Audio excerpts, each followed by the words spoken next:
The Skovethra territories, officially known as the Crown Triarchate of Skovethra, comprises the islands of Levedi, Malkrina, and Zeelandwald. They are steeped in immense history and cultural complexity. The earliest inhabitants of the region were the humans of Malkrina, who established clan-based societies deeply connected to the volcanic and forested landscapes of their homeland. These early settlers cultivated strong oral traditions and developed a resilient culture shaped by the challenges of their environment. According to their legends, the Malkrinans were among the first few groups to ever defy the dominance of the ancient Elven Empire. Despite the elves' advanced magical and technological capabilities, the Malkrinans' intimate knowledge of their land, combined with their fierce independence, prevented full conquest. During the early Second Age, exiled Tunlanders arrived in the archipelago, settling in what would later become Levedi. Initially, tensions ran high between the Tunland-descended settlers and the Malkrinans, but over time the two groups developed a harmonious coexistence, driven by trade and mutual respect. Meanwhile, Zeelandwald remained sparsely populated until the arrival of fauns from Dubovka in the Third Age. Fleeing religious persecution for their worship of their syncretic deity, Vithaila, these fauns intermingled with Tunland-descended settlers, giving rise to the Ostrenthi, a hybrid people. By 783 of the Third Age, the Skovethra territories had fallen under the control of the Slymothian Empire. Drawn by the island's strategic location and abundant resources, Slymoth established ports and trade routes, transforming the region into a colonial outpost. However, Slymothian rule was indeed harsh, especially for the Malkrinans, who resisted imperial authority at every single turn. Revolts and skirmishes were frequent, as the clans fought to maintain their autonomy.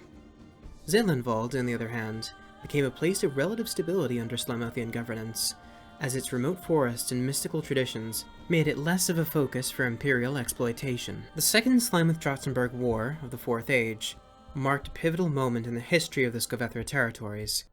Seeking to weaken Slymoth's hold on key territories, the Dratzenbergian Empire launched a naval campaign that culminated in a complete victory.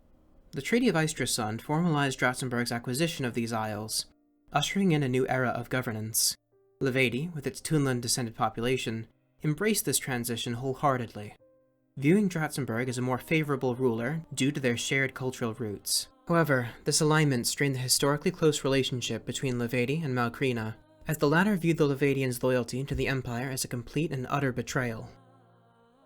To manage these diverse territories, Dratzenberg established the Triarch Council in 655 of the Fourth Age. This governing body included representatives from Levedi, Malkrina, and Zeelandwald, with an imperial governor serving as the ultimate authority. While the council allowed for a fair amount of autonomy, it also deepened divisions between the islands. The appointment of Governor Veltris Kerr in 218 of the Fifth Age initially brought stability and economic growth to the Skovethra territories. A pragmatic, kind, yet ambitious young leader, Kerr revitalized trade and invested in infrastructure, earning the support of Levedi's elites as well as the common people, earning him the name of the Good Governor. Even the Malkrinans began to like him. However, his tenure as governor took a very, very dark turn, as he became consumed by visions and nightmares surrounding the growing threat of the ancient god king Yedlmak's return.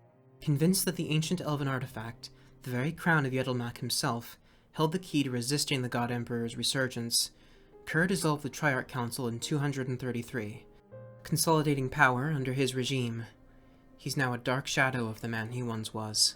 Using ancient elven technology, a private army of mercenaries, and the fearsome enforcer, Dythrin Mordain, Kerr tightened his grip on the territories. His desperation to find the crown, save as many lives as he can, and prepare for what he saw as an inevitable apocalypse has led to widespread death and oppression. Villages have been razed, dissenters silenced, and the once cooperative islands have been plunged into chaos. The Skovethra territories are now in a state of upheaval. Levedi's leadership, dominated by imperial loyalists, seek to re-establish ties with Dratzenberg, believing that imperial protection offers the best hope for stability. Malkrina, unified under a new flame-wrought pact, demands full independence for each island, rejecting both imperial authority and Kerr's tyranny. Zeelandwald's Ostrenthi people advocate for a confederation, hoping to foster cooperation among the islands while preserving their autonomy and their cultural heritage. The arrival of Wyvern Detachment has further complicated the situation.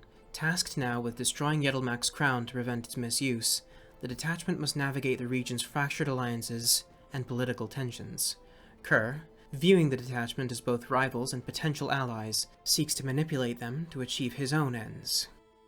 To understand the situation in the Skovethra territories, one must first take a look at its peoples, starting with the Malkrenans. The Malkrenan humans are a fiercely independent and resilient people, defined by their deep connection to the volcanic landscape of Malkrena. Their culture revolves around strength, unity, and a profound respect for their history and their traditions. Clans form the foundations of Malkrenan society, with leaders drawn from the most respected, merit-worthy individuals, often those who excel in battle or demonstrate wisdom in governance. Despite their many internal rivalries, the clans are able to unite under the Flamerot Pact in times of external threat, showcasing their capacity to set aside differences for the greater good. Malkrenans celebrate their heritage through fiery festivals, such as the Flamerot Solstice, where bonfires, storytelling, and music take center stage. Laukilis, or bards, hold an esteemed place within their society, preserving clan histories and heroic tales through song and poetry. Their spirituality centers on Vismare, a warlike guardian of the hearth and volcanic springs, and Frigald, a wise wanderer and seer who guides through seeing truth in the wilderness. Shamans serve as spiritual leaders, performing rituals at sacred springs and hearths.